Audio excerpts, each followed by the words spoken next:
오늘은 신자가 누리는 가장 확실한 축복이라는 제목으로 하나님 말씀 함께 나누고자 합니다. 오늘은 이제 로마서 강의 이제 8번째 시간인데요. 이 로마서 강의도 이번 주 다음 주면 이제 마치게 됩니다.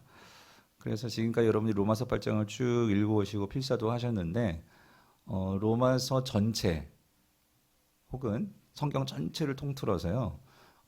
많은 성도들이 좋아하고 또 암송하고 또 힘이 되는 약속의 말씀을 하나 꼽으라면 저는 아마 이 로마서 8장 28절 말씀이 아닐까.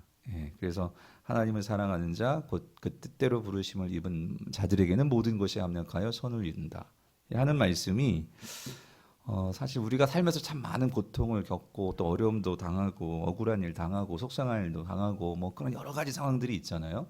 그런데 그런 상황 속에서 결국 모든 것이 합력하는 선을 이룬다. 참 이것만큼 우리에게 위로가 되고 또 힘이 되는 이런 약속의 말씀은 없을 것입니다. 그래서 많은 분들이 이 말씀을 좋아하죠. 여러분도 좋아하시죠? 그럼 암송도 할 것이에요. 근데 여러분, 우리가 이렇게 좋아하는 말씀, 유명한 말씀, 그런 성경 구절, 그런 말씀을 사실 우리가 잘 아는 것 같은데 우리가 조금 더 이 말씀을 좀 더 깊이 생각해 보면 또 많은 경우에 우리가 알고 있고 이해하는 그런 의미가 아닌 다른 의미가 있는 경우들이 많습니다. 그래서 사실 오늘 이 말씀도 어떤 면에서는 우리가 잘 아는 것 같지만 조금 더 깊이 하나하나 따져 들어가 보면 좀 우리가 잘못 이해하고 있는 부분도 사실 있는, 그래서 사실은 내가 적용하고 싶은 대로 그냥 말씀을 해석해서 적용하는 그런 대표적인 말씀 가운데 하나가 이 로마서 8장 이 28절 말씀이기도 합니다.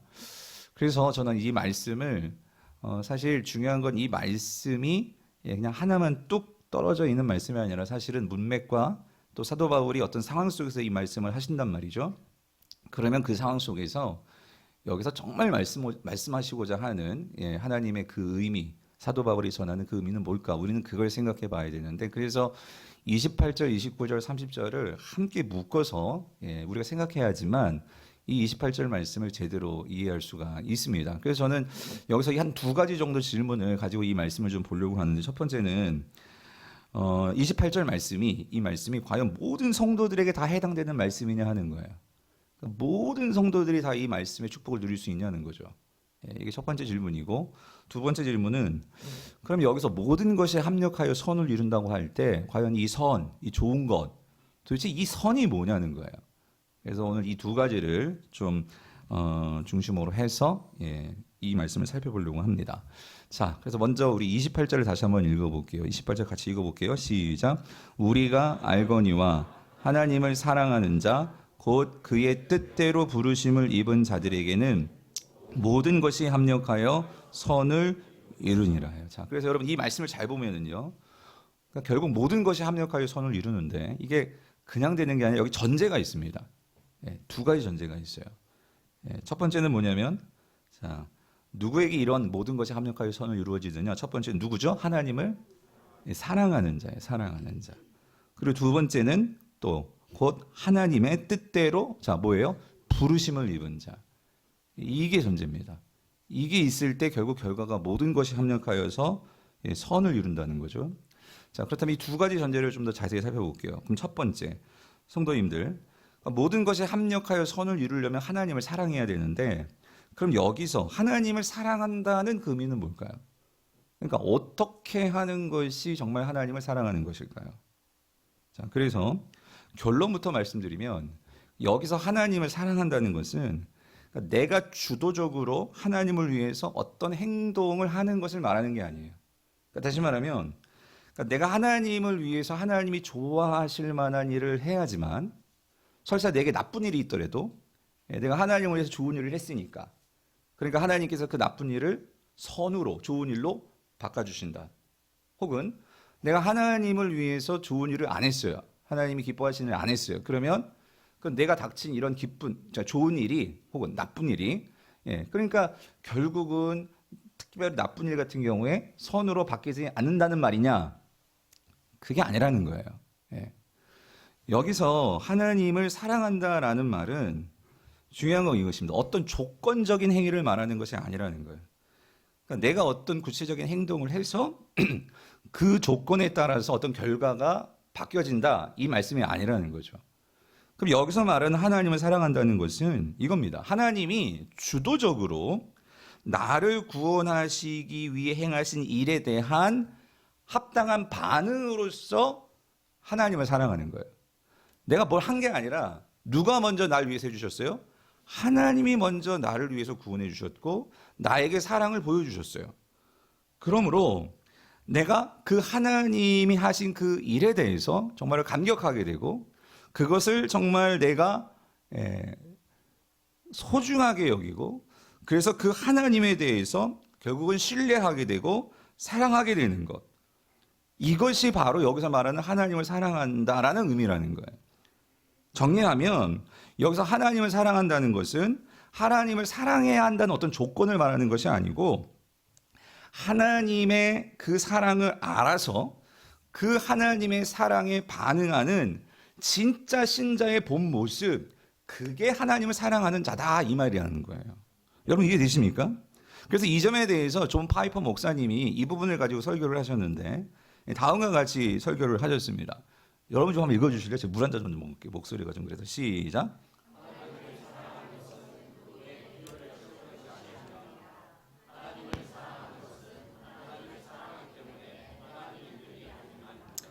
하나님을 사랑하는 것은 그 마음으로 어떤 행동을 하기 전에 먼저 마음으로 그분 자체를 소중히 여기는 것이라는 거예요. 하나님이 저와 여러분들을 위해서 하신 그 놀라운 구원의 사랑, 그것을 내가 알기 때문에 그런 하나님이 나의 하나님이라는 것에 대해서 내가 그분을 소중히 여기는 것, 그 어떤 것보다도 내가 소중히 여기는 것, 그것이 여기서 말하는 하나님을 사랑한다라는 의미라는 거예요. 그래서 성도님들, 로마서 8장 28절의 말씀이 우리에게 작동되고 적용되기 위해서는요, 그래서 여러분 이걸 점검해야 돼요. 내가 정말 하나님을 소중히 여기고 있느냐, 내가 그 어떤 것보다도 하나님을 정말 신뢰함으로 그 하나님을 가장 가치 있게 여기고 있느냐, 그것이 있을 때 이 말씀이 나의 말씀이 될 수 있다, 그 소리입니다. 즉 어떤 상황, 어떤 형편 속에서도 다른 그 무엇보다도 나는 이 하나님 한 분 그 자체를 갈망하고 내 마음에 품는 자, 즉 그 하나님을 품으로 마음의 기쁨과 평안이 찾아오고 그 하나님과 함께하는 자, 그들에게는 당연하게 하나님이 주시는 가장 큰 축복이 있는데 결국 하나님이 모든 것을 통해서 모든 것이 선을 이루도록 하나님께서 역사하신다, 그 소리입니다.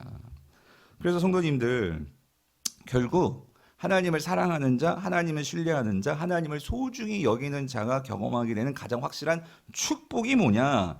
그것이 모든 것이 합력하여 선을 이루는 이 축복이라는 말씀이에요.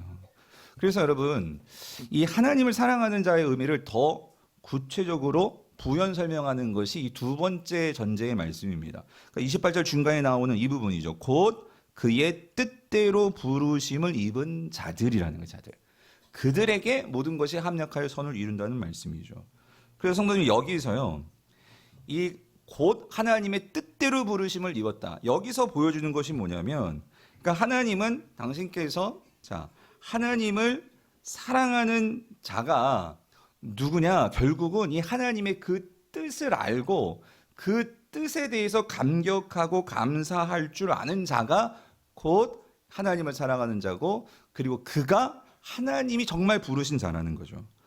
그래서 하나님이 주도적으로 그 하나님의 구원의 행위로 우리를 부르셔서 하나님의 뜻대로 우리를 인도하고 계시기 때문에 그 뜻 안에서 내가 하나님으로 인해 마음의 평강과 기쁨과 은혜를 누리고 하나님이 나를 불러주셨다는 사실이 너무나 감격스럽고, 그것을 통해서 하나님을 사랑하게 되는 자들에게는 결국 모든 것이 합력하여 선을 이룰 수밖에 없게 된다, 이 말씀이라는 거죠.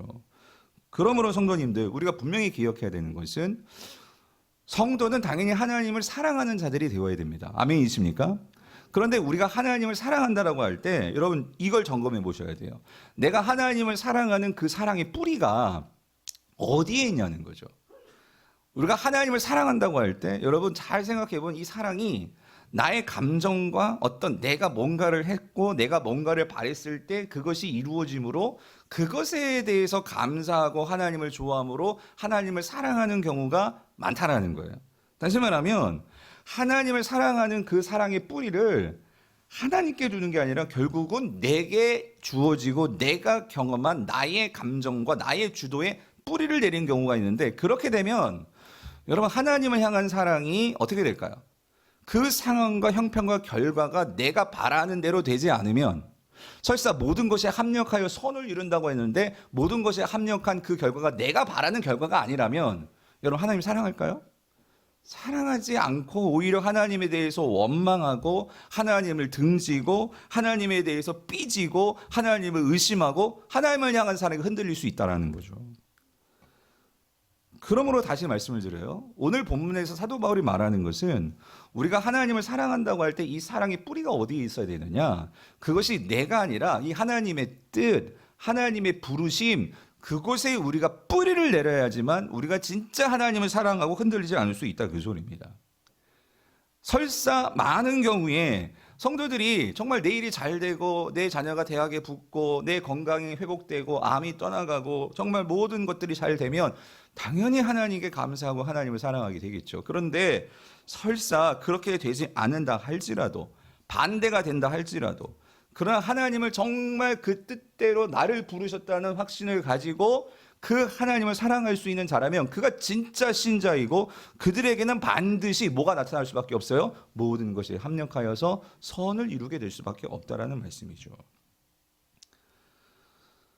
그래서 성도님들, 여기에서요, 오늘 본문에서 우리가 정말로 이 필요한 게 뭐냐면, 여러분 기억하십시오. 내 삶에서 잘 될 때는 괜찮아요. 근데 내 삶에서 생각하지 못했던 어떤 고난과 고통이 찾아올 때, 그리고 내가 그렇게 바라는 일이 내가 바라는 대로 되지 않았을 때, 그때 사도 바울이 우리에게 하나의 처방전 같이 내려주시는 말씀이 뭐냐면요, 그럴 때 너희들 이거 기억해야 된다. 뭐냐면 곧 그의 뜻대로 부르심을 입은 자들이 누구냐? 나라는 사실을 잊지 말아야 된다는 소리예요. 그것을 기억하고 그것을 전제가 되어질 때 모든 것이 합력하여 선을 이루는 이 결과를 우리는 반드시 경험할 수 있게 된다는 말씀이죠. 왜 그러냐면 여러분 이것입니다. 하나님의 뜻대로 저와 여러분을 부르셨다면 하나님은요, 결코 저와 여러분에 대해서 후회하지 않으십니다. 이게 무슨 말이냐면, 오늘 저와 여러분들이 이 자리에 이 추운 날 예배를 드려 나왔어요. 여러분이 예수 그리스도를 믿고 그분을 나의 주인으로 모시고, 그래서 내가 그분 안에 거하는 것을 내가 바라고 또 믿고 내가 그것을 정말 소망하고, 그래서 이 자리에 나온 줄 믿습니다. 여러분 아멘이십니까? 근데 이게 그냥 그렇게 된 게 아니라 사도 바울은 분명히 말하는 거예요. 이게 하나님의 뜻 안에서 저와 여러분을 하나님이 뭐 하셨기 때문이다? 부르셨기 때문이다, 그 소리예요. 예. 하나님이 저와 여러분을 분명히 부르셨기 때문에 우리가 그 하나님께 나왔다, 그 소리입니다. 그렇다면 여러분 이거예요. 여러분이 설사 내가 어떤 잘못을 해서 내가 어떤 실패를 했어요? 내가 정말 후회할 일을 했어요? 아니, 내가 살아가면서 세상은 우리가 어떤 좋은 결과를 가지고 나를 평가하고 나에 대해서 인정해주고 그렇게 세상은 나를, 그렇게 세상이 나를 평가하면서 나를 바라봅니다. 그런데 하나님은요, 그렇지 않다는 거예요. 그래서 여러분 로마서 11장 29절에 보면 말씀하시죠. 뭐라고? 하나님의 은사는, 하나님의 부르심에는 뭐가 없다고요? 후회하심이 없다. 이 말이 무슨 말이냐면, 인간은요, 결국 우리의 결정과 우리의 어떤 부르심과 우리의 어떤 세상 돌아가는 일들을 통해서 나를 바라보면은요, 많은 경우에 우리는 후회할 때가 많고요. 또 세상 사람들이 말하고 세상이 평가하는 것에 따라서 우리의 감정이 막 널뛰고요. 그리고 그렇게 좋았다가 나빠졌다가 우리는 천국과 지옥을 왔다 갔다 하고요. 그리고 세상 속에서 우리가 살다 보면은요, 결국 세상 사람들이 나를 바라보는 시선과 그것에 내 마음과 감정이 상해서 때로는, 그래서 내가 왜 그랬을까 후회하다 보면은 자신에 대해서 자기 자신을 뭐예요? 미워하고 자기 자신에 대한 기대도 저버리고, 그러면서 나는 아무런 쓸모없는 존재야. 나는 왜 태어났지? 내가 왜 존재하는 거지? 다 망했어. 끝나버렸어. 라고 말하면서 심지어 자기 자신의 삶을 아예 자기가 포기해버리는 이런 일들까지 생겨나더라는 거죠. 그러니까 자기 자신이 자기를 후회해버려요. 근데 하나님 뭐라고 말씀하시죠? 내가 신자고 정말 하나님을 믿고 주님 앞에 나오는 사람이라면 하나님은, 하나님께서 우리에게 주시는 은사와 하나님께서 우리를 부르시면은 하나님께서 뭐 하지 않으신다고요? 후회하지 않으신다는 거예요. 하나님이 후회하지 않으시는데 왜 우리가 벌써부터 낭망하고 절망하고 왜 후회하냐는 거죠. 사도 바울이 지금 이걸 말하는 거예요. 그러므로 세상에 아무리 넌 쓸모없는 존재야, 너는 가망 없어. 그런 상황 속에서도 성도는요, 우리의 사랑과 우리의 인정과 우리의 모든 뿌리를 나에게 두면 안 되고 세상에 두면 안 되고, 성도는 이 모든 것의 뿌리와 우리의 삶의 그 기반을 뭐에 둬야 되냐면 그의 뜻대로 부르심을 입은 자들, 하나님의 뜻과 부르심에 둬야 한다, 그 소리입니다. 여러분 아멘이십니까? 그럴 때 내가 모든 일을 당해도, 이 모든 일에는 좋은 일만 있는 게 아니죠. 고통과 고난과 생각하지 못했던 여러 가지 모든 일을 내가 다 당하는 거예요. 그럼에도 불구하고 그 속에서 우리는 흔들려요? 안 흔들려요? 안 흔들릴 수 있다, 그 소리예요. 왜? 나의 뿌리가 어디에 있으니까, 삶의 기반이 어디에 있으니까, 하나님의 부르심에 있으니까. 그래서 성도님들, 이거를 사도 바울이 조금 더 성도들이 이거를 확신을 가질 수 있도록 부연 설명하는 말씀이 29절 30절의 말씀입니다.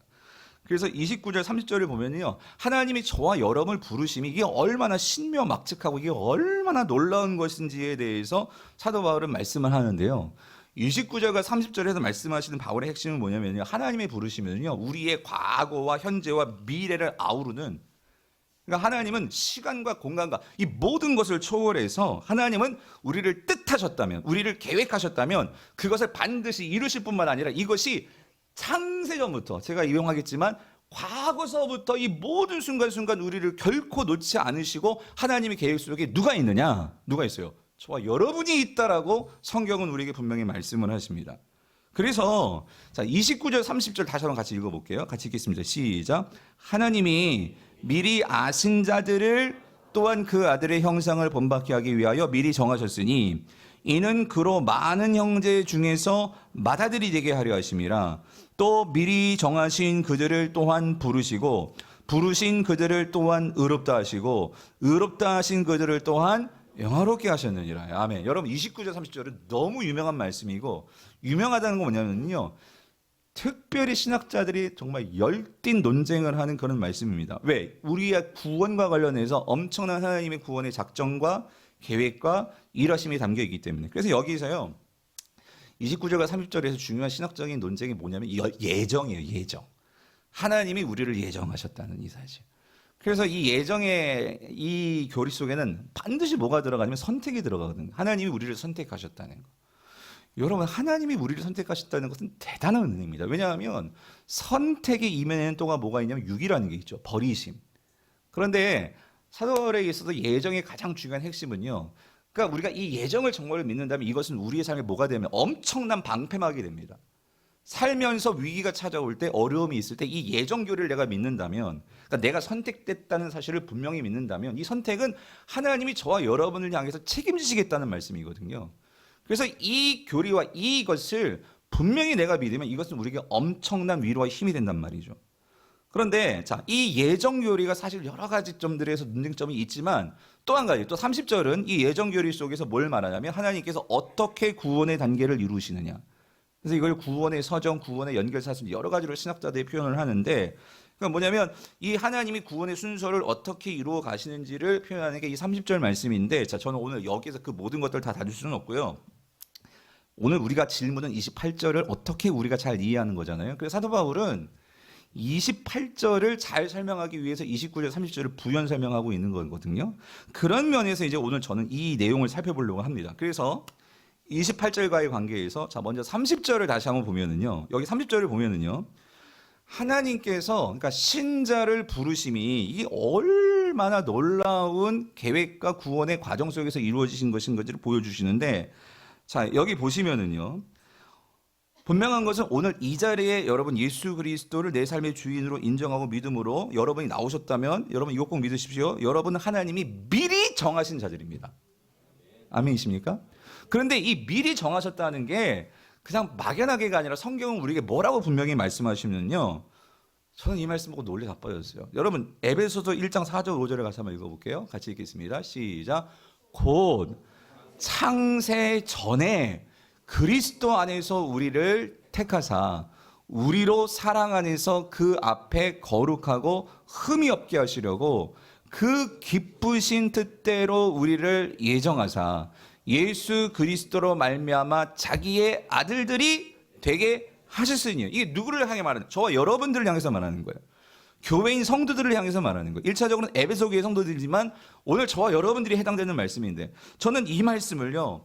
그러니까 살면서 제가 정말 실패하고 그러니까 내가 뜻한 대로 일이 안 돼서 자신감을 잃을 때마다 이 에베소 말씀을 펼칩니다. 펼치면 전 너무나 힘이 되고 위로가 돼요. 무슨 말이냐면 사람들이 나를 알아주지도 않고 사람들이 나를요 미워하고 뭐 여러 가지 어떤 반응이 있을지라도 근데 중요한 건 이거라는 거예요. 하나님은 나를 생각하셨는데 나를 계획하셨는데 이 계획이 언제부터냐면 언제 하셨대요? 창세 전에 나를 5절 어떤 뜻대로 기쁘신 뜻대로 나를 뭐 하셨다는 거예요? 예정하셨다는 거예요. 사실 여러분 이게 이해가 됩니까? 여러분 이 모든 이 우주가 만들기 이전부터 하나님은 그 하나님의 계획 속에 내가 있었다는 거예요. 여러분이 있었다는 거예요. 여러분 이건 하나님의 선포가 말씀이기 때문에 믿으시면 이 말씀은요 우리에게 엄청난 하나님에 대한 사랑과 그 은혜를 감격을 경험할 수가 있게 됩니다. 여러분 이 말씀 믿어지지 않으시면 이 말씀 또 기도하십시오. 여러분 내가 하나님의 그 창세전에 하나님께서 이 세상을 만드시기 이전부터 나를 아셨고 나를 기뻐하셨고 나를 계획하셨다. 그러면 여러분 이제 그 하나님이 그 계획을 이루어 가시는데 내가 살면서 조금 실패했어요? 어려움 당했어요? 일이 내 뜻대로 안 돼요? 그렇다고 여러분 하나님께서 이 창세전부터 그렇게 고민하시면서 기뻐하시면서 그렇게 계획하신 그 일이 그냥 허망하게 끝나버리겠습니까? 아니라는 거죠. 하나님께서 우리를 부르심에 후회하심이 없고 왜? 창세 전부터 하나님께서 저와 여러분을 선택하셨는데 계획하셨는데 정말 이 계획 속에서 하나님께서 30절 그래서 부르시고 의롭다 하시고 그리고 결국 우리를 어떻게 해요? 영화롭게 하시는데 이 안에 내가 있다면 여러분 지금 눈에 보이는 이상과 형편에 내 모든 삶을 건다면 여러분 그것만큼 허망한 것이 없죠. 우리의 모든 삶과 우리의 모든 일들을 우리는 어디에 뿌리를 내리고 어디에 둬야 되겠습니까? 하나님의 뜻이란 말이에요. 하나님의 예정과 작정이란 말이죠. 여러분이 적어도 장로교 교인이라면 장로교 교리에서 가장 중요한 교리가 예정교리입니다. 이 교리가 우리 장로교 교인들에게는 주어진 축복이고 위로고 약속이라는 거예요. 적어도 내가 장로교, 대한예수교 장로교의 강북우리교회 성도라면 이 예정이 어떤 의미를 우리가 분명히 알아야 된다는 거죠. 하나님의 그 계획 속에 여러분을 두고 계시다는 소리예요. 그래서 여러분 30절을 보십시오. 그렇게 하나님께서 장세전부터 계획하셔가지고 오늘 이 땅에 저와 여러분을 보내셨는데 그래서 저는요 제가 이 강북우리교회 이 강단에 서 있는 것 자체가 그런 하나님의 예정과 계획하심 속에서 하나님이 저를 그냥 뚝 갖다 놓은 게 아니잖아요. 이 강북우리교회도 오늘 우리가 임직식을 하지만 이 교회가 그냥 뚝 떨어진 게 아니잖아요. 하나님의 계획과 무수한 많은 사람들의 오고 감과 여러분을 향한 하나님의 그 계획 속에서 오늘 이 자리까지 뭐 하신 거예요? 인도하시고 함께 하셨고 그리고 여기서 끝나나요? 앞으로 영원까지 하나님께서 뭐 하실 거예요? 저와 여러분들을 끌고 가실 거예요. 여러분 아멘이십니까? 이게 성도의 견인교리이고 이것이 하나님이 30절에 말씀하신 거예요. 그렇게 미리 정하신 자들을 하나님 뭐 하시죠? 부르셨다 그 소리예요. 부르셨다. 여러분 오늘 여기 혹시 끌려 나오신 분이라 할지라도 여러분 이거 기억하셔야 돼요. 하나님이 여러분을 부르신 거예요. 성경은 하나님이 그토록 하나님의 백성, 하나님의 형상을 가진 자들을 하나님은 끊임없이 부르고 계시는데 말씀하시죠. 그들을 또한 부르시고 그리고 부르신 자들을 어떻게 하십니까? 그냥 놔두시는 것이 아니라 이런 말씀을 통해서 은혜를 통해서 우리를 의롭다 하셔서 내가 그리스도를 믿을 때 우리는요 하나님의 자녀가 되는 이 칭의를 통해서 하나님과 함께 할 수 있는 이 의로운 자가 되게 하세요. 그리고 그렇게 의로운 자가 되어서 그냥 놔두시는 것이 아니라 우리를 더 의롭게 하시는 성화의 과정을 통해서 결국 하나님께서 이루시고자 하는 구원의 완성 마지막 단계는 뭐냐? 그게 뭐예요? 영화롭게 되는 거라는 거예요. 영화롭게 되는 거. 영화롭게 되는 거. 그래서 여러분 이게 우리말 성경은 지금 정하셨다, 부르셨다, 의롭다 하셨다, 그리고 마지막에 영화롭게 하셨다 이렇게 말씀하시는데 이게 구원의 단계거든요. 그러니까 하나님께서 예정하셨고 부르셨고 이걸 소명이라고 해요. 그리고 의롭다 하셨고 칭의, 그리고 칭의 속에는 성화도 들어가요. 그리고 마지막 영화롭게 하셨다. 이게 영화거든요. 이게 구원의 5단계인데 그런데 여러분 여기서 우리가 한 가지 좀 중요하게 봐야 될 게 뭐냐면 여러분 혹시 이 중에 법대 나오신 분 계세요? 아니면 여러분의 어떤 법조항, 법문, 이 판결문 같은 거 보신 분 계세요? 여러분 법조항이나 판결문을 보면은요 되게 말이 어렵습니다. 또 어렵고 법조항에서 정말 중요한 거, 판결문에서 중요한 게 뭐냐면은 조사 하나 그리고 어떤 동사 같은 경우에 그 시제 하나하나가 너무너무 중요하거든요. 그 하나가 과거 시제냐 현재 시제냐 미래 시제냐 이거 하나하나가요 어떤 판결의 판도를 완전히 바꿀 수 있는 그런 중요한 이 단서가 되거든요. 그런데 이게요 성경에서도 마찬가지예요. 하나님께서 어떤 말을 말씀하실 때 여기서 보면은요 다 이해가 돼요. 근데 사실 우리 성경은 좀 이게 명확하게 안 나와 있지만 헬라어 성경을 보면 여기 나와 있는 모든 동사들이 시제는요 과거 시제입니다. 과거 시제라는 거예요. 그런데 여러분 하나님이 창세전에 우리를 정하셨어요. 이건 당연히 과거겠죠. 그리고 하나님이 여러분을 부르신 거는 과거에 언제 부르셨으니까 이 자리에 나와 계시겠죠. 혹은 지금 만약에 내가 예수를 믿지 않으신 분이라면 지금 여러분을 부르실 수 있어요. 그럼 현재가 될 수 있을 거예요. 하지만 이 자리에 지금 나와 있는 제가 알고 있는 모든 성도님들은 과거에 여러분을 부르신 거예요. 그렇죠? 그리고 우리를 의롭다 하셨다. 칭의. 내가 예수님을 믿음으로 의롭게 되는 거. 우리가 세례를 받을 때 예수님을 믿습니까? 그래서 믿습니다. 그래서 당신은 의롭게 되었습니다. 우리는 그거 과거 사실이잖아요. 근데 여기 한 가지 이해가 안 되는 게 있어요. 영화롭게 한다는 것은 이 영화라는 것은 언제 이루어질 일일까요? 앞으로 이루어질 일입니다. 예. 우리가 예수 그리스도가 이 땅에 오셨을 때 내려오시면 우리가 이제 성화를 거쳐서 완전하게 예수님처럼 되어지는 그 일이 영화라는 거예요. 근데 이 영화를 여러분 그 일은 아직 지금 이루어졌어요? 이루어지고 있는 거예요? 이루어질 거예요. 이건 이루어질 거죠. 이루어질 일이에요. 그럼 이건 현재, 이건 과거의 현재의 미래예요? 당연히 미래죠. 근데 성경은 이거를 영화롭게 하실 것이다 라고 미래로 표현하지 않고 뭐라고 표현하세요? 영화롭게 하셨다예요. 하셨다. 하셨다. 여러분 이게 무슨 시제라고요? 과거 시제. 질문. 왜 과거 시제일까요, 여러분? 뭘 말씀하시려고? 하나님 여기서 중요한 걸 우리에게 말씀해 주시는 거예요. 뭐예요? 이거는요 하나님이 이미 그렇게 결정해 놓으셨다는 그 소리입니다. 하나님께서 저와 여러분들을 반드시 영화롭게 할 것이다. 반드시 여러분을 포기해서 그냥 그렇게 이 세상에 엉망진창 살다가 그렇게 끝나버린 인생을 놔두지 아니하시고 하나님께서 때로는 여러분에게 어려운 일을 주실 수도 있고요. 좋은 일을 주실 수도 있고요. 여러 가지 우리의 사건 사고들을 통해서 하나님은 반드시 우리를 어떻게 하시냐? 우리를 끌고 가셔서 우리를 어디에 도다르게 하시냐면 영화에 도다르게 하나님은 반드시 그렇게 인도하신다 그 소리입니다. 여러분 아멘이십니까?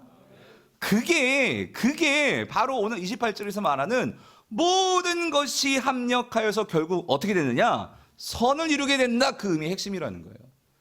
28절이 결국 30절과 연결지어서 말하면 선을 이루게 된다는 말은 뭐냐면 결국 우리가 영화롭게 된다 그 소리란 말씀이에요.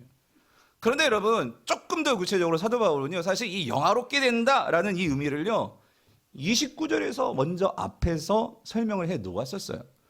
그게 무슨 말이냐면 여러분 29절 같이 읽어볼게요. 같이 읽어보겠습니다. 시작. 하나님이 미리 아신 자들을 또한 그 아들의 형상을 본받게 하기 위하여 미리 정하셨으니 이는 그로 많은 형제 중에서 맏아들이 되게 하심이라. 자 여기서 보세요 여러분. 이미 30절을 우리가 이해했기 때문에 이해가 돼요. 여기 하나님이 미리 아신 자들이라는 것이 뭐한 거예요? 예정하신 자들이다 그 소리예요. 그죠? 그래서 이 예정 속에는 뭐가 들어가? 하나님의 선택이 들어가고 하나님의 부르심이 들어가고 그렇죠? 그래서 하나님께서 저와 여러분을 구원하셨고 그 구원 과정 속에 우리를 넣어 놓으셨습니다. 그래서 우리는 지금 그 구원의 과정 속에서 그 구원의 완성을 향해서 나아가는 자들이에요. 그런데 하나님께서 궁극적으로 30절에서는 그 구원의 완성이 뭐라고 하셨어요? 우리가 어떻게 되는 거? 영화롭게 되는 거. 근데 이 영화롭게 된다는 것이 무슨 의미냐는 거죠. 이게 좀 추상적이잖아요. 근데 29절에서는 그걸 분명하게 말씀하셨어요. 뭐라고 말씀하셨냐면 하나님께서 미리 아신 자들, 미리 정하신 자들, 즉 구원 속에 들어놓은 자들, 그 자들이 미리 정하신 자들을 하나님께서는요 어떻게 되기를 바라시냐면 하나님의 구원의 완성은 어떻게 된다는 거예요? 그 아들의 형상을 어떻게 하는 거예요? 본받는 거라는 거예요. 다시 말하면 여러분 우리의 구원의 완성은 우리가 누구처럼 되는 거예요? 예수 그리스도처럼 되는 거예요. 하나님께서 간절히 바라시는 저와 여러분들에게 주시고자 하는 정말 하나님이 바라시는 선이 뭔지 아십니까? 물론 우리는 지금 당장 내 자녀가 대학 들어가야 돼요. 물론 지금 당장은 내 병이 떠나가야 돼요. 물론 지금 당장은 내가 취업해야 돼요. 맞아요. 살면서 이 땅에서는 그것이 우리에게 필요한 것들이에요. 그런데 여러분, 하나님은요, 우리의 과거와 현재와 미래 모든 시간을 초월해서 창세전부터 우리를 생각하셨고, 하나님은 정말 우리에게 주시고자 하는 진짜 좋은 것, 진짜 선을 주시기를 원하시는 우리 아버지십니다. 여러분 믿으십니까? 그런데 그 하나님이 누구보다도 저와 여러분들이 이 땅에서 뿐만 아니라 아버지의 집에서도, 영원한 집에서도 우리가 행복하게 살기를 원하시는 것이 하나님의 마음이십니다. 그러면 그 하나님께서 정말 이 땅을 저와 여러분들이 신앙생활하면서 성도로서 이 땅을 살아가는데, 정말 하나님께서 주시고자 하는 우리에게 구원을 주셨는데, 그 구원 속에서 하나님이 정말 우리에게 주시고자 하는 그 선은 무엇일까요? 이 답이라는 거예요. 지금 사도 바울이 말하는 게. 그 선이 뭐라면 우리가 뭘 담는 거예요? 누구를 담는 거예요? 예수를 담는 거. 예수를 담는 삶을 사는 거. 예수를 닮을 때 우리가 돈을 대하는 방식과 이 세상의 성공을 대하는 방식과 내가 말하는 방식과 사람을 대하는 방식과 어떤 환난과 어려움을 당한다 할지라도 우리는 세상 사람들처럼 그렇게 우왕좌왕하면서 불안에 떨면서 두려워하면서 우리는 그렇게 살지 않을 거예요. 우리가 정말 예수 그리스도를 닮아가고 예수 그리스도가 함께 죽고 함께 살고, 제가 누차 강조했잖아요. 내가 정말 예수 그리스도를 닮아간다면 여러분, 그 사람은 정말 사는 모습이 다를 수밖에 없고, 세상 사람들이 정말로 눈을 뜨고 정말 그 사람을 집중해 볼 수밖에 없고, 이 세상을 궁극적으로 이기신 분이 누구십니까? 그분이 예수 그리스도시니까. 하나님은요, 그거를 바라신다, 그 소리입니다. 그러므로 하나님이 가지신 뜻, 하나님의 구원의 목적이 있는데 그게 뭐라는 거예요? 그 아들의 형상을 본받는 것. 그래서 결국 여러분, 하나님 우리를 예정하시고 부르시고 의롭다 하시고 영화롭게 하시는 것은 그 구원의 과정 속에서 하나님이 우리를 향해 바라시는 그 뜻은요, 다른 것이 아니에요. 우리가 예수 그리스도를 닮아가고 그 예수 그리스도의 닮은 모습으로 우리가 서게 되는 것. 그래서 여러분, 사도 바울이 에베소서 4장에서 말하는 것이요, 우리가 하나님을 아는 것과 믿는 일에 하나가 되어서요, 우리가 어디에 이르러야 되냐면요, 그리스도의 장성한 분량에 충만한 데까지 이르리니. 예. 여러분, 그게 우리가 이 땅을 살면서 가장 행복해질 수 있는 그 궁극적인 선이라는 거예요, 선.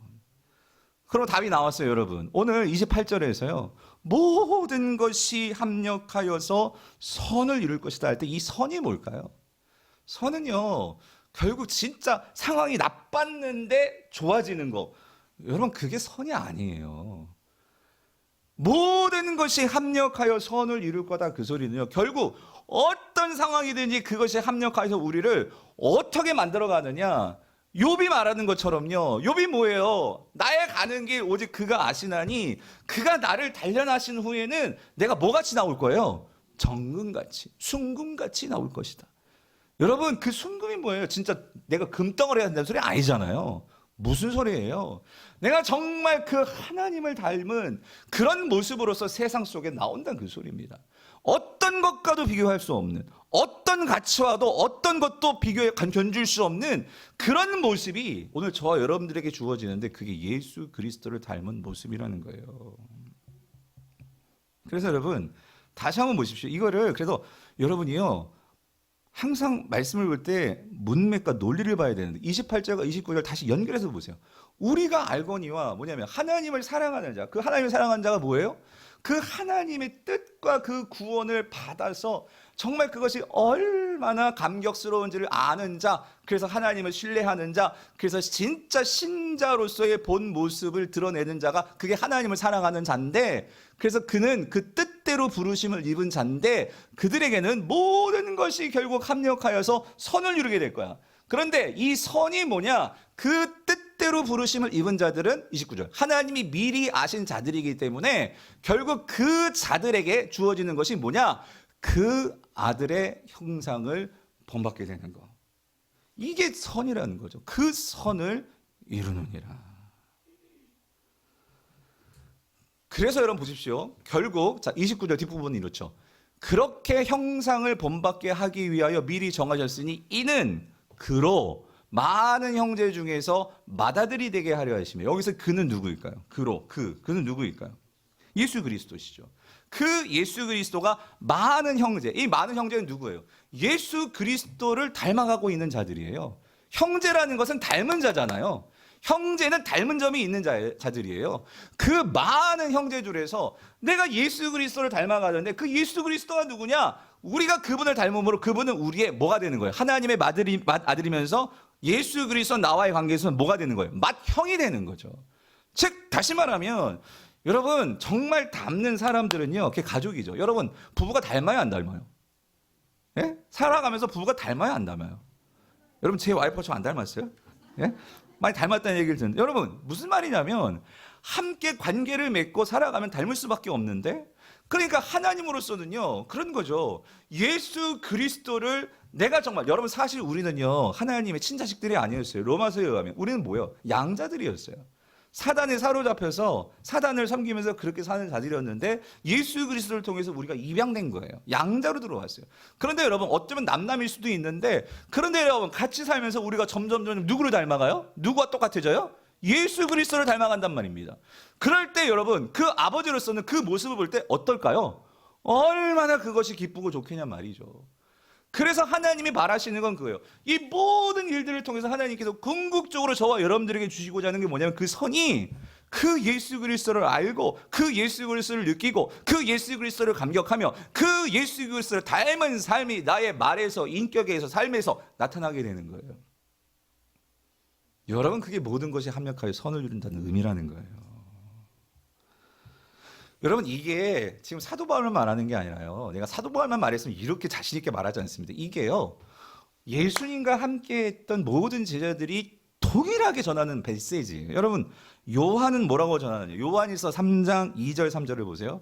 우리 같이 한번 읽어볼게요. 시작. 사랑하는 자들아, 우리가 지금은 하나님의 자녀가 되었죠. 하나님이 나를 예정하셨고 부르셔서 믿음으로 예수 그리스도를 믿으면 하나님의 자녀가 되었잖아요. 그래서 자 그다음 뭐예요?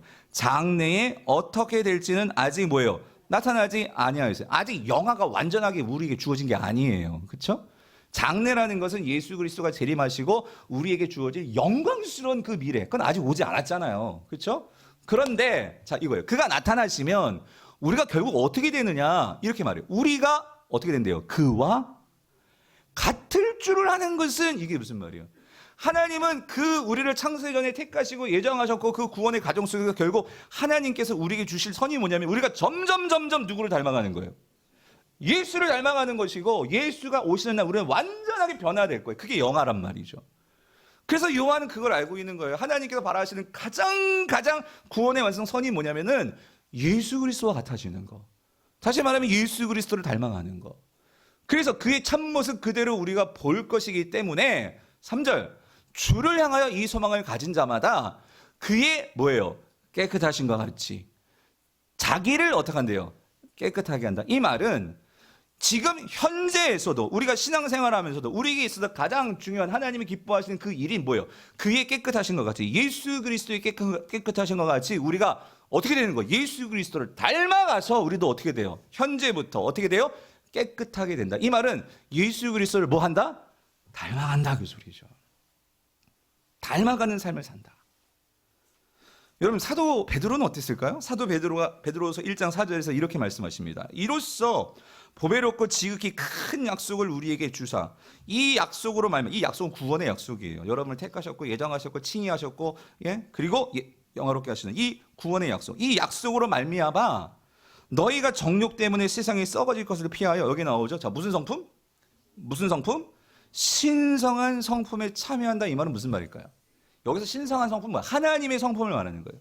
곧 다시 말하면 예수 그리스도의 성품에 참여한다는 것은 예수 그리스도의 성품을 우리가 뭐 하는 걸까요? 닮아가는 겁니다. 닮아가는 자 되게 하시기 위해서 우리에게 지극한 큰 약속을 주셨고 저와 여러분들을 구원하셨다, 그 소리입니다. 그러면 사랑하는 성도님들, 정리합니다.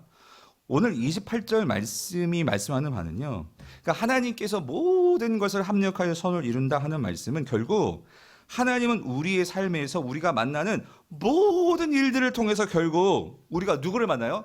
예수 그리스도를 만나고, 우리가 누구를 알아요? 예수 그리스도를 알고. 그리고 누구를 생각해요? 예수 그리스도를 생각을 함으로 우리가 점점 누구를 닮아가는 거예요? 예수를 닮아가는 거. 한 가지 이야기만 드리고 예만 드리고 설교를 마칠게요. 여러분 지선아 사랑해라는 여러분 예전에 나왔던 책이죠. 책이고 이지선 자매를 여러분 많이 아실 거예요. 저도 뭐 청소년 생각할 때도 그렇고 이 자매 많이 우리가 설교로 예화를 드리기도 하고 제가 너무나 이 자매가 궁금해서 직접 찾아가서 만나기도 했었습니다. 저 4살밖에 차이가 안 나는데 이 자매가 무슨 그 당시만 해도 이제 대학생이었어요.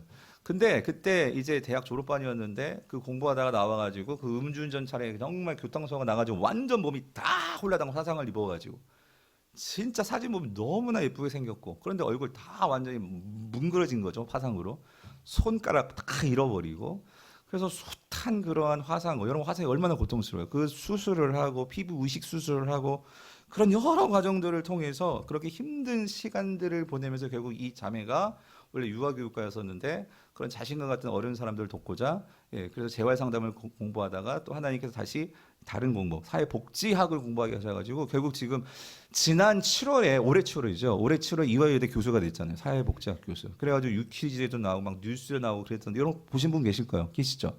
그런데 이 자매가 얼마 전에 그 정신과 의사 이분 크리스찬이에요. 이 정신과 의사하고 상담을 하면서 고백하는 내용이 있는데 제가 오늘 이 이지선 자매의 고백을 설교의 마지막 결론으로 그렇게 삼으려고 합니다. 여러분 한번 잘 들어보세요. 뭐라고 말씀하시는지.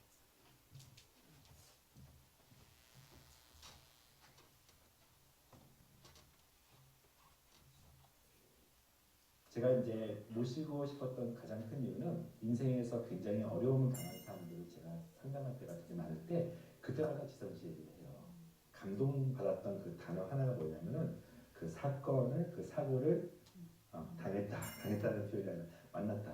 그게 어떻게 그렇게 생각하게 됐는지 한 번만 더 부탁드려요. 아주 자연스러운 표현으로 이제 다 당했다고 말하고 저도 당했다고 말하면서 제 사고 설명을 하다가 언제부턴가 이제 이게 좀 적절하지 않다는 생각을 하게 됐어. 당했다는 표현 안에 제가 저 스스로를 나는 음주운전 교통사고의 피해자라고 저 스스로를 정의하고 그렇게 말하고 있는 것 같아서 제가 이건 적절하지 않다. 피해를 당하는 것도 맞고 그 흔적들이 온몸에 남은 것도 맞지만 제가 그 이후로 얻은 게 참 많았다는 걸 이제 이미 제가 느끼고 있었기 때문에 제가 하나님 앞에서 또 사람들 앞에서 제 이야기를 하게 될 때 나 스스로를 피해자라고 설명하지 말자.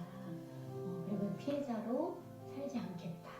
의미이기도 했고 또 좀 더 신앙적으로 얘기하면 피해자로 살지 않게 하시는 하나님의 의도를 제 삶의 목적을 제가 발견했고 그러면서 이 사고를 만났다는 표현을 하는 게 그냥 그때 제 마음이 되게 편했어요. 그래서 그렇게 표현하면서 이 사고와 이제 헤어지는 일을 시작했던 것 같아요. 그 인격이 온전하지 못할 정도로 강한 그러니까 한마디로 되게 유치해지고 정말 쪼잔해지고 또는 굉장히 누추해지는 그 강한 감정의 경험이 억울한 거예요. 스트레스의 가장 정점이 바로 내가 하지 않은 것에 대해서 뭔가를 얻고 있거나 또는 내가 잘한 것에 대해서 인정받지 못하거나 근데 이제 그것이 나의 의지와는 전혀 관계없이 뚝 떨어져서 내 삶에 나를 완전히 지배하는 순간 예를 들면은 갑자기 사고를 당하는 구체적인 사고뿐만 아니라 관계 속에서 모함을 겪거나 정치적으로 또는 가족 가운데 내가 옴짝달싹 못할 정도로 억울한 일을 당한 사람들이 너무 많으면 그거를 아무리 신경안정제를 주고 아무리 수면제를 줘도 잠을 못 자요. 내 잘못이 아닌데 가해자가 있고 가해자는 자살도 있고 피해자인 나는 힘들다. 이 감정에 빠지면 너무 힘든데 그때마다 제가 지선 씨가 말했던 그 당했다는 표현보다 만났다는 말이 너무 좋았던 것 같아요. 결국은 뭐 막을 수 없어서 일어난 내가 통제할 수 없었던 어떤 그 나쁜 일을 이제 당하고 나서 그 다음에 이제 우리가 할 수 있는 최선의 선택을 하는 게 제일 좋은 일인 것 같아요. 저는 그런 면에서 당한 사람으로 살지 않겠다. 만나고 헤어지는 사람으로 살겠다는 선택을 할 수 있었던 것 같고 결국은 이게 뭐 한순간에 뭐 누가 옆에서 뭐 그렇게 해야 됩니다, 뭐 합시다 막 이렇게 해서가 아니라 내 삶에 하는 일들을 정말 많이 생각하고 억지로라도 다시 그때를 돌아보고 그 안에 있었던 의미들을 발견하고 그렇게 다시 자기가 해석해낼 수 있을 때 자기만의 어떤 선택, 가장 좋은 선택을 하실 수 있을 거라는 생각이 들어요. 제가 이 이지선 자매의 그러니까 이 말씀을 설교의 결론으로 내리고 싶은 것은 이거예요. 여러분, 그러니까 모든 것이 합력하여 선을 이루니라. 그렇게 막 화상 당하고 그렇게 힘들게 살더니만 정말 누구나 우러러 보는 이화여대 교수가 되었다. 정말 세상적으로 보면 이게 모든 것이 합력하여 선을 이루는 거죠. 여러분, 그러나 제가 보고자 하는 포인트는 이거예요. 이지선 자매가 여러분, 아니 그 사고를 당했고 이게 얼마나 억울한 일이겠습니까? 근데 그것을 당했다라고 말하지 않고 만났다라고 말할 수 있는 이 변화의 뿌리는 어디서 나왔냐는 거예요. 그랬을 때 자매가 말하잖아요. 정말 하나님께서 나를 향한 그 목적과 하나님께서 이 모든 것들을 통해서 내가 어디로 가야 될지에 대한 그것을 정말 말씀해 주시고 그걸 깨달았을 때, 그러니까 이 자매에겐 그것이 바뀌는 거죠. 변화가 되는 거죠. 우리 예수 그리스도가 십자가에 달리셨을 때 저와 여러분들이 내가 너희 때문에 이 억울함을 당했어 말씀하신 적이 있으십니까? 단 한 번도 예수님은 그렇게 우리에게 말씀하지 않았어요. 내가 모든 것을 너에게 주기를 원하고 하나님께서 너희를 사랑하심을 확증해 주기를 원하고, 우리는 단 한 번도 그렇게 피해자 의식으로 주님께서 말씀하시지 않으셨죠. 십자가에서 고난당하심을. 저는 이 자매를 보면서 여러분, 예수 그리스도를 닮은 모습이 보이지 않습니까? 모든 것이 합력하여서 결국은 선을 이루신다는 것은, 여러분 어쩌면 이 자매가요 이화여대 교수가 되지 못할 수도 있어요. 그러나 이 자매는 저는 믿어요. 알아요. 그런 모든 상황 속에서도 하나님을 정말 신실하게 믿기 때문에, 나를 선하게 인도하실 하나님을 믿기 때문에 결국 그 하나님의 그 사랑 안에서 내가 예수 그리스도를 믿고 의지하면서 모든 것들을 묵묵히 이겨나가고 견뎌나가는, 여러분 착각하지 마십시오. 오늘 이 선이 이화여대 교수가 된 것이 아니에요. 여러분, 우리가 많이 알고 있는 주의 사람들 중에는 여전히 그들이 죽음이었고 그들의 그 마지막이 비극으로 끝나는 사람들도 있었어요. 그러나 여러분, 그것은 우리가 세상적으로 시각으로 보니까 비극이죠. 여러분, 우리가 잘 알고 있는 이 짐 엘리엇 같은 선교사, 그는 창에 그냥 죽어버렸어요. 하나님에 대한 꿈과 목적을 가지고 선교로 다녔는데 그의 인생에서는 비극이었어요. 그러나 여러분, 그의 인생이 비극으로 끝났습니까? 아니잖아요. 그의 아내를 통해서 계속해서 선교가 이루어지고 그 아우카족이 거기서 목사가 나오고 그 기념교회가 세워지고 그 식인종들이 변화돼가지고 하나님을 섬기는, 여러분 모든 것이 합력하여 선을 이룬다고 할 때 하나님이 시공간을 초월하셔서 과거 현재 미래 모든 것들을 통틀어서 우리는 여기서 끝날 인생이 아니라 영화롭게 될 그 영화를 향해 나아가서 가는 인생들인데, 그것을 우리가 정말로 믿는다면 우리에게 있어서 가장 소중하고 가장 우리를 행복하게 만들어줄 선이 뭐냐는 거예요. 예수를 닮음입니다. 오늘 이 예수를 닮아가는 모든 것이 합력하여 선을 이루게 되는 이 은혜를 기대하시고, 그래서 여러분 지금 우리가 욥기를 묵상하고 있잖아요. 이 말씀 같이 읽고 말씀을 결론으로 끝내려고 합니다. 같이 읽어볼게요. 시작. 그러나 내가 가는 길을 그가 아시나니 그가 나를 단련하신 후에는 내가 순금같이 되어 나오리라. 이 순금은 나의 인격과 나의 삶의 변화입니다. 이 은혜를 누리신 저와 여러분 되시기를 간절히 축원합니다.